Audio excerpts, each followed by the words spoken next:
In the lively town of Ikeja, Lagos, there lived a young teacher named Mr. Toba. He was tall, with sharp features and a voice that could calm even the noisiest crowd. Mr. Toba had come from the busy streets of Yaba, where life was always fast-paced and loud. When the government heard about the growing problem of young girls dropping out of school due to early pregnancies in Ikeja, they sent Mr. Toba to help. The villagers were overjoyed. "Mr. Toba is coming to save our daughters," they whispered, their hopes high. When Mr. Toba arrived, the town elders gathered under a big mango tree to welcome him. Chief Ade, the oldest and wisest elder, stepped forward and said, "Our daughters are like tender plants, and we trust you to protect them." Mr. Toba smiled warmly and replied, "I will teach them to value themselves and show them how education can brighten their future." The villagers were relieved and felt they had found a savior in him. But beneath his warm smile was a secret darkness that no one suspected. Mr. Toba started teaching under the shade of the mango tree. He was kind and patient, unlike other strict teachers the children had known. He spoke softly and told the girls about the importance of staying in school, understanding their worth, and protecting themselves. "Your body is special," he said one day, showing them a small packet. "This is how you can stay safe." The girls listened carefully, trusting every word he said. Soon, they admired him deeply and returned to school with a renewed passion for learning. But Mr. Toba's kindness was a mask. He began to manipulate the girls subtly.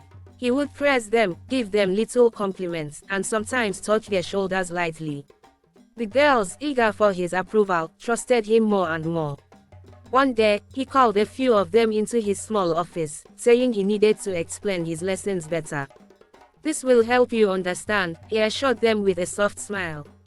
But inside the office, Mr. Toba took advantage of their trust, leaving them confused and ashamed.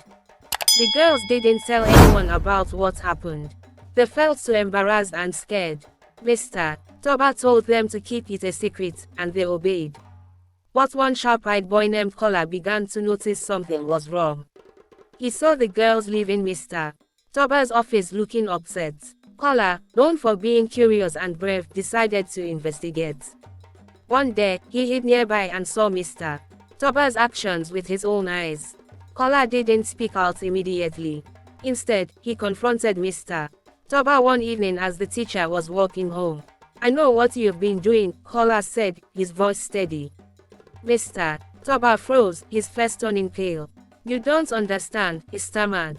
But Kola smirked and said, "I won't tell anyone if you let me have my turn with the girls." Trapped, Mr. Toba reluctantly agreed, and the two formed a terrible partnership. The girls became even more troubled, but they stayed silent out of fear.